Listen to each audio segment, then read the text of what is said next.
প্ৰথম ৰাজাৱলী 21 অধ্যায়ৰ আৰম্ভণিৰ কেইটামান পদ আমি একেলগে পঢ়িম।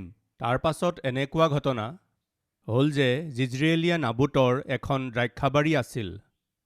সেয়ে জিজৰিয়েলত চমৰীয়াৰ আহাব ৰজাৰ ৰাজগৃহৰ ওচৰতে আছিল।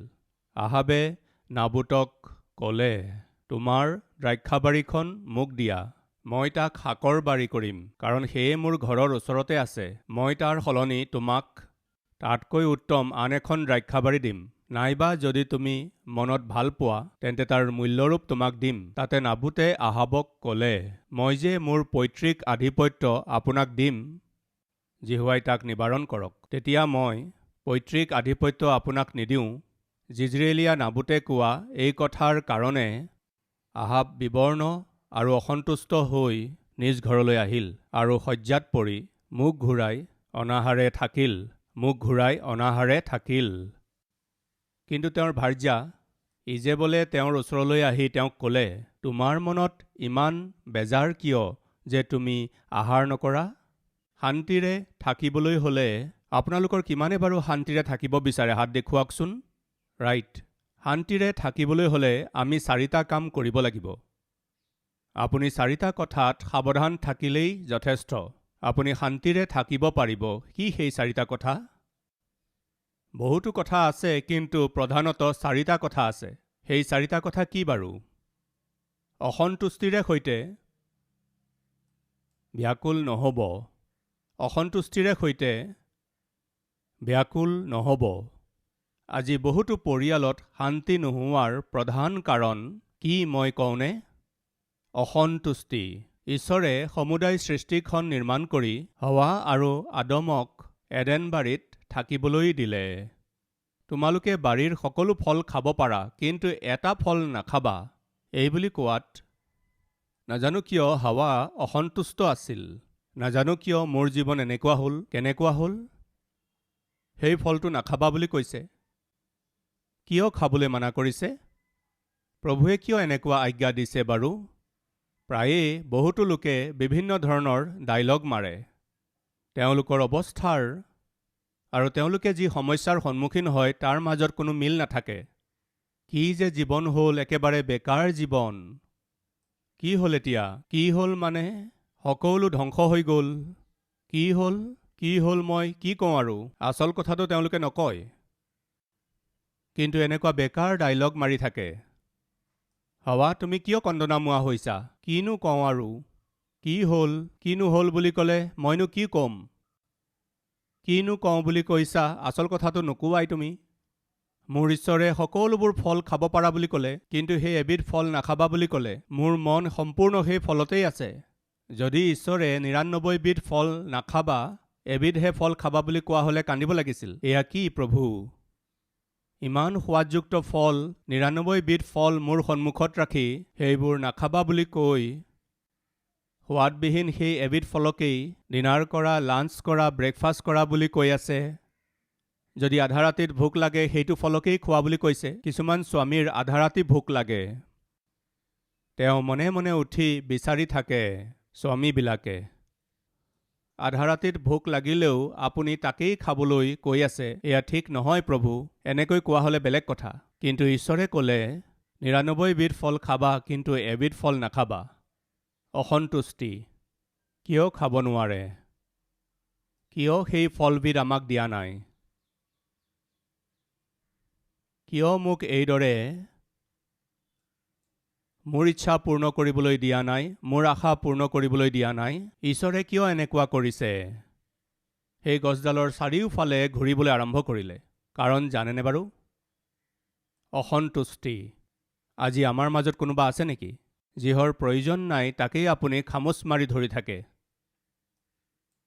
যিটো আপোনাৰ পৰিয়ালৰ কাৰণে, চাকৰিৰ কাৰণে, আপোনাৰ স্বাস্থ্যৰ কাৰণে ঠিক নহয় তাকেই খামোচ মাৰি ধৰি থাকে।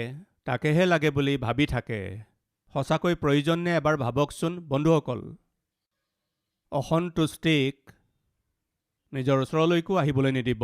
অসন্তুষ্টিত দুখ নকৰিব। সাধাৰণতে এনে অসন্তুষ্টিৰে সৈতে ভুৰভুৰোৱা লোকসকলে সদায় দুখ কৰি থাকে। সকলো কথাতেই দুখ কৰে।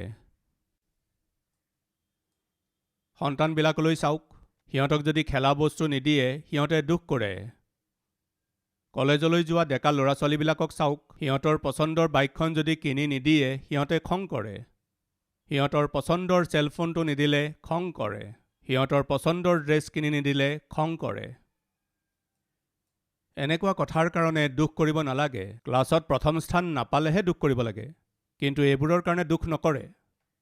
ভাল নম্বৰ নাপালে তেতিয়া কান্দক, নোখোৱাকৈ চুকতে বহি যাওক, এনেকুৱা নকৰে। ফেইল হোৱাবিলাকৰ ভোক বেছি লাগে। তেতিয়া এওঁলোকে দুখ নকৰে।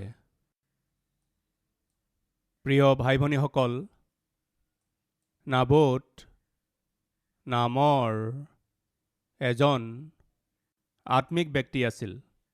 তেওঁৰ এখন দ্ৰাক্ষাবাৰী আছিল।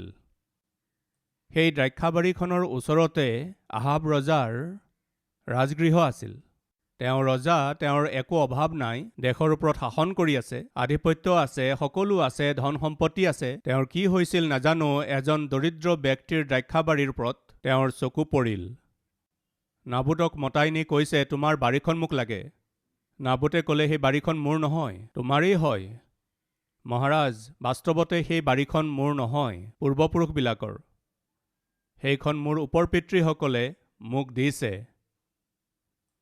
গণনা পুস্তক ৩৬ অধ্যায়ৰ ৭ পদ অনুসৰি, গণনা পুস্তক ৩৬ অধ্যায়ৰ ৭ পদত এইদৰে লিখা আছে, পিতৃফৈদৰ আধিপত্য, পিতৃফৈদে দিয়া সম্পত্তি বেচাৰ অনুমতি নাই।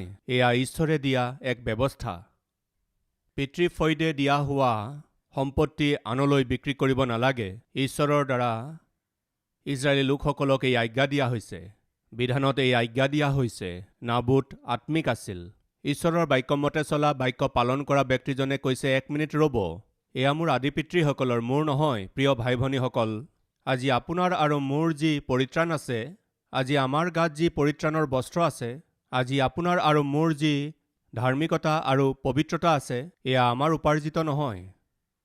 আপুনি যি ক্ষমা লাভ কৰিছে সেয়া আপোনাৰ ধাৰ্মিকতাৰ দ্বাৰা পোৱা নাই। সেয়া মোৰ আৰু আপোনাৰ প্ৰিয় যীশুখ্ৰীষ্টে ক্ৰুচৰ ওপৰত নিজৰ প্ৰাণ দিয়াৰ দ্বাৰাই আহৰণ কৰা, আমাক বিনামূলীয়াকৈ দিয়া হোৱা ক্ষমা। ধাৰ্মিকতাৰ বস্ত্ৰই হওক বা পৰিত্ৰাণৰ আনন্দই হওক বা ক্ষমাই হওক, আজি আপুনি আৰু মই লাভ কৰা স্বৰ্গীয় সৌভাগ্যই হওক, আমি হেৰুৱাব নালাগে, আমি এৰিব নালাগে, অৱহেলা কৰিব নালাগে। ইয়াৰ কাৰণ হৈছে, আজি আপোনাৰ মোৰ জীৱনত এই যি অদ্ভুত পৰিত্ৰাণৰ আনন্দ আছে, স্বৰ্গলৈ যোৱা যি সৌভাগ্য আছে, আমাৰ গাত যি পৰিত্ৰাণৰ বস্ত্ৰ আছে, যীশুখ্ৰীষ্টৰ অনুগ্ৰহেৰে আমি পাইছোঁ। যীশুখ্ৰীষ্টে নিজৰ প্ৰাণ বলিস্বৰূপে দি আমাক দিছে। এয়া আপোনাৰ পৰিশ্ৰমেৰে পোৱা নাই। খ্ৰীষ্টে নিজৰ প্ৰাণ ক্ৰুচৰ ওপৰত দিয়াৰ দ্বাৰাইহে পোৱা গৈছে। তাক আপুনি শয়তানৰ হাতত সোধাই দিবলৈ অনুমতি নাই। শয়তানৰ পৰীক্ষাত পৰি তাৰ অধীন হৈ নিজৰ চৰিত্ৰ বিক্ৰী কৰিব নোৱাৰে। খন্তেকীয়া পাপৰ দাস হৈ ঈশ্বৰে যি আপোনাক পবিত্ৰ জীৱন দিছে, তাক আপুনি অপবিত্ৰ কৰাৰ অনুমতি নাই। কিয়নো আপুনি পবিত্ৰতাৰ জীৱন যাপন কৰি, ধাৰ্মিকতা জীৱন যাপন কৰি স্বৰ্গলৈ যাতে যাব পাৰে, সেইকাৰণে যীশুখ্ৰীষ্টে নিজৰ প্ৰাণক ক্ৰুচৰ ওপৰত বলি দিলে। আপুনি বহুমূলীয়া। আপুনি মই লাভ কৰা ক্ষমা অতিকেই বহুমূলীয়া। সেয়া কিমান বহুমূলীয়া জানেনে? যীশুখ্ৰীষ্টে নিজৰ প্ৰাণকেই বলিস্বৰূপে দিব লগা হ'ল আপোনাৰ ক্ষমাৰ কাৰণে।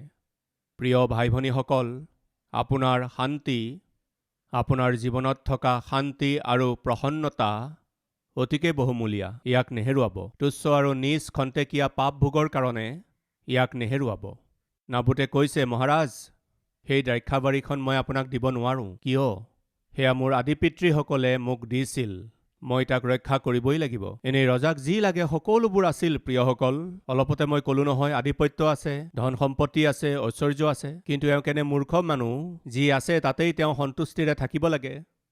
তেওঁৰ যি আছে তাতেই আনন্দিত হৈ থাকিব পাৰে নহয়, দায়িত্বশীল হিচাপে দেশৰ ওপৰত শাসন কৰি থাকিব পাৰে নহয়। কিন্তু এজন দুখীয়া মানুহৰ এখন দ্ৰাক্ষাবাৰী থকাত, সেইখন মোক লাগে বুলি কোৱাত নাবোতে ক'লে, মহাৰাজ, মই সেই বাৰীখন দিব নোৱাৰোঁ, কাৰণ সেয়া মোৰ আদি পিতৃৰ দ্বাৰা দিয়া বুলি কোৱাত, বাৰু ঠিক আছে, তুমি দিবা বুলি ভাবিছিলোঁ, নিদিলেও একো কথা নাই বাৰু, তেওঁ এইবুলি ক'ব লাগিছিল। কিন্তু তেওঁ কি কৰিলে? দুখ পাই, কি লিখা আছে? তেওঁ ৰজা আছিল, ৰজা। যিয়ে হওক কি হ'লনো এইবোৰ বেকাৰ চিন্তা কৰি অসন্তুষ্টিৰে পৰিপূৰ্ণ এটা মন হ'লে সুন্দৰ হ'লেনো কি লাভ? অধিকাৰ থাকিলেনো কি লাভ? সৌন্দৰ্য থাকিলেনো কি লাভ? স্বাস্থ্য থাকিলেনো কি লাভ? সকলোবোৰ থকা স্বত্তেও অসন্তুষ্টিৰ মন থাকিলে এইদৰেই দুখত পৰে। আজি আমাৰ মাজত কোনোবা দুখত থকা পত্নী আছে? দুখত থকা স্বামী আছেনে? আপুনি যদি দুখ কৰি থাকে তেন্তে অসন্তুষ্টিৰ বেমাৰ আপোনাৰ ভিতৰত আছে। যেতিয়ালৈকে অসন্তুষ্ট হৈ থাকিব আপুনি শান্তিৰে থাকিব নোৱাৰিব। চকুৰে দেখা পোৱাটো মনৰ চঞ্চলতাতকৈ উত্তম কথা। কু অভিলাষৰ কাৰণে ব্যাকুল হোৱাতকৈ ভাল যি আছে তাতেই সন্তুষ্টিৰে থকাটো নাপাহৰিব। নাবুতে যেতিয়া ক'লে মই পিতৃফৈদৰ এই সম্পত্তি দিব নোৱাৰোঁ, ঠিক আছে হ'ব দিয়া, তুমি দিবা বুলি ভাবিছিলোঁ, দিব নোৱাৰা, ঠিক আছে। মোৰ বহুতো খেতি পথাৰ আছে, বহুতো মাটি আছে, বহুতো বিল্ডিং আছে, এই দেশৰ ওপৰত শাসন কৰা এজন ৰজা হওঁ, ঈশ্বৰে মোক ইমান ডাঙৰ অধিকাৰ দিছে, এয়া যথেষ্ট। তেওঁ এইদৰে ভবা হ'লে ভাল আছিল। তেওঁ এইদৰে চিন্তা নকৰাকৈ, ৰজা হিচাপে শাসন নকৰাকৈ, ৰজা হিচাপে নিজৰ দায়িত্ববোৰ পালন নকৰাকৈ বিচনাত পৰি মুখ ঘূৰালে। মুখ ঘূৰাই তেওঁ আহাৰো গ্ৰহণ কৰা নাছিল। কি কৰিছিল? দুখ কৰিছিল। সেয়া কি কথা? জ্ঞান আছেনে? কিহৰ কাৰণে দুখ কৰিছিল? এজন দুখীয়া মানুহৰ দ্ৰাক্ষাবাৰীৰ কাৰণে। এইদৰে দুখ কৰাবিলাকক সাৱধানতাৰে চাবচোন, জ্ঞান নাথাকে। ইমান মূৰ্খামি আচৰণ কৰা ৰজাৰ পত্নীগৰাকীও মূৰ্খ আছিল। তেওঁৰ নাম ইজেবল আছিল। তাইও অজ্ঞানী আছিল। তেওঁ আহি কৈছিল, তুমি কিয় দুখতে আহাৰ গ্ৰহণ কৰা নাই? এইদৰে সোধাত তেওঁ ক'লে, নাবুতৰ দ্ৰাক্ষাবাৰীখন মই খুজিছিলোঁ, কিন্তু নাবুতে নিদিওঁ বুলি কৈছে। তেতিয়া তেওঁ কৈছিল, তুমি আহাৰ গ্ৰহণ কৰি শুই যোৱা, সেইবোৰ মই চাই ল'ম। আচলতে এই ঘৰখনত অধিকাৰ চলোৱা ব্যক্তি এওঁ নহয়, শাসন কৰোঁতা এওঁ নহয়, শাসন কৰোঁতা ইজেবেলহে হয়। অধিকাৰ চলোৱা ব্যক্তিজন ইজেবেলহে হয়। অনুগ্ৰহ কৰি মন কৰিব, কেতিয়াবা পত্নী স্বামীতকৈ বুদ্ধিমান হ'ব পাৰে, পত্নী জ্ঞানী হ'ব পাৰে।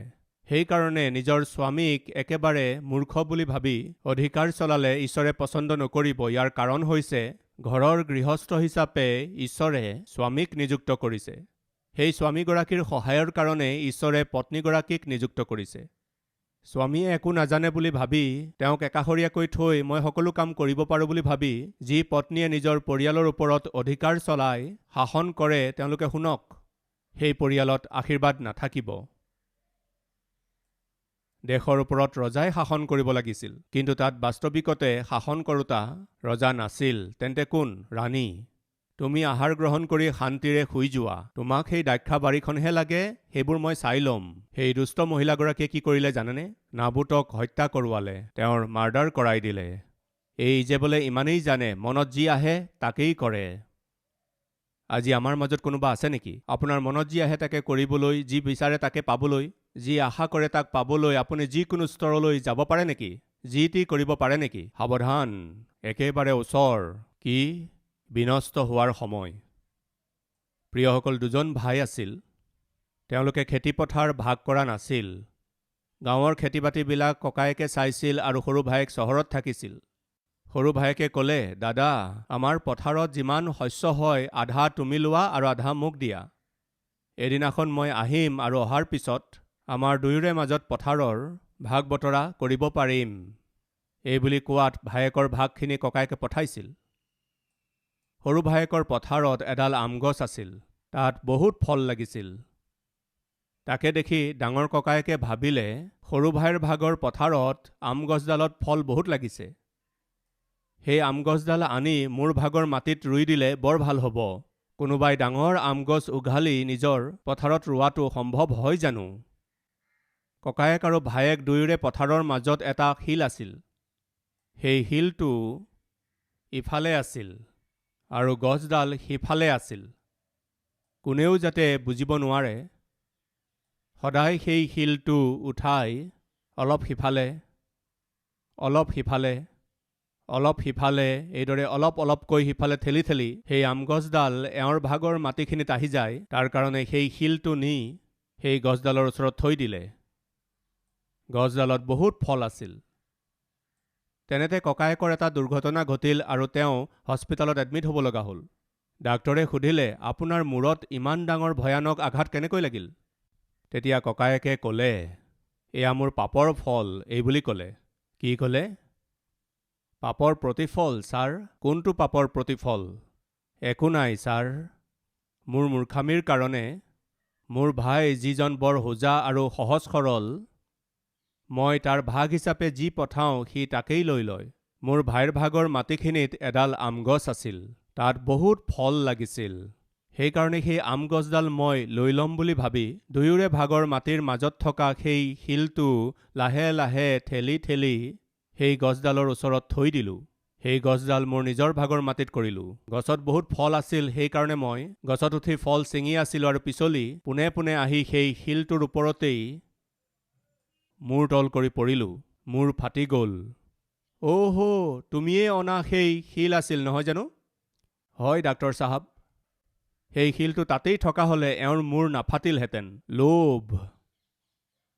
তেওঁক সঁচাকৈ যদি লাগে, ভাই তোমাৰ গছডালত বহুতো ফল লাগিছে, আধাখিনি ফল মোক দি দিয়া বুলি তেওঁ খুজিব পাৰিলেহেঁতেন। যি আছে তাতেই সন্তুষ্ট নহয়। লোভ। আৰু লাগে, আৰু লাগে, আৰু লাগে। সকলোৰেখিনি মোক লাগে আৰু সকলোবোৰ মোক লাগে। নাবোতৰ দ্ৰাক্ষাবাৰীখন বিচৰা আহাবে দুখ মনেৰে বিচনাত যেতিয়া পৰি আছিল, ইজেবলে নাবোতক হত্যা কৰোৱালে। সেই দ্ৰাক্ষাবাৰীখন বলপূৰ্বকভাৱে লৈ ল'লে এই স্বামী স্ত্ৰীয়ে। কোনোবা আছে নেকি আমাৰ মাজত? ঈশ্বৰে আপোনাক যি দিছে তাৰ বাহিৰে আনৰ বস্তুবিলাকৰো আশা কৰি অসন্তুষ্টভাৱে জীৱন যাপন কৰি অধাৰ্মিকতাৰে অন্যায়েৰে কাঢ়ি লৈছে। সেয়া খেতিপথাৰ হ'ব পাৰে, মাটি হ'ব পাৰে, বস্ত্ৰ হ'ব পাৰে, বস্তু হ'ব পাৰে, মুঠতে যিয়েই হওক, যিবোৰ আপোনাৰ নহয়, আপোনাৰ লোভৰ কাৰণে, অসন্তুষ্টিৰ কাৰণে তাক পাবলৈ চেষ্টা কৰিছে যদি শুনক, কোনোবা নহয় কোনোবা দিন মূৰ ফাটিব, কোনোবা নহয় কোনোবা দিনা মূল্য দিব লাগিব। শান্তিৰে জীৱন যাপন কৰিব বিচাৰিছেনে? তেন্তে সন্তুষ্ট হৈ থাকক। ঈশ্বৰে আপোনাক যি দিছে তাতেই সন্তুষ্ট হৈ থাকক। প্ৰায়েই আমাৰ জীৱনৰ বহুতো কথাই আমাক দুখ দিয়ে, কষ্ট দিয়ে।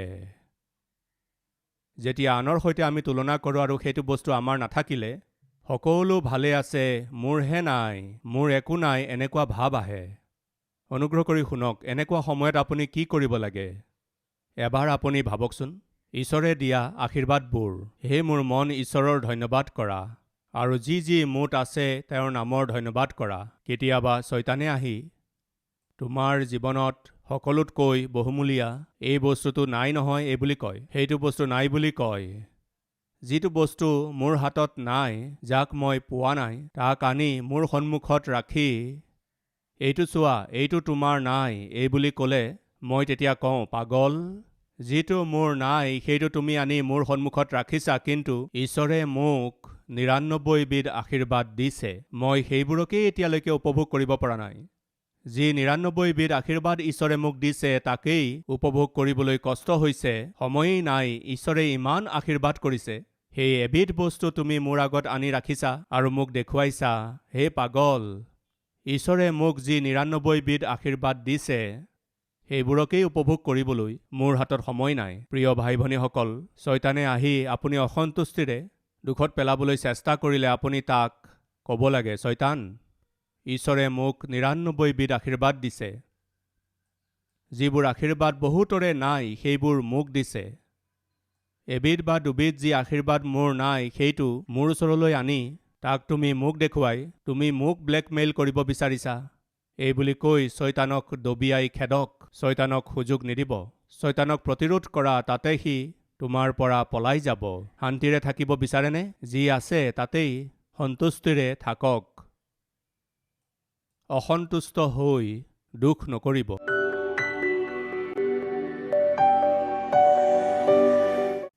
মহান পবিত্ৰ প্ৰেমময় পিতৃ ঈশ্বৰ, অসন্তুষ্টিত পৰি আমি যাতে লোভ নকৰোঁ, আনৰ বস্তু বাহানিৰ কাৰণে অসন্তুষ্ট হৈ যাতে আমি দুখ নকৰোঁ, খঙত আমি চিঞৰ বাখৰ নকৰি আমি যদি চলি থাকোঁ, শান্তিৰে আমি জীৱন যাপন কৰিম।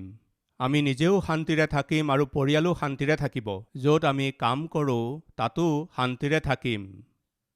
আমি নিজ নিজ শৰীৰত আৰু আত্মিকতাটো সুস্থ হৈ থাকিম। পিতৃ, আজি এই বাক্যৰ দ্বাৰা আপুনি আমাক স্পষ্টকৈ কথা ক'লে। আজি শুনা এই বাক্য অনুসৰি যাতে আমি চলিব পাৰোঁ, এনেকুৱা অনুগ্ৰহ আমাক সকলোকে দিয়ক। যীশুৰ নামতেই মাগিছোঁ পিতৃ, আমেন।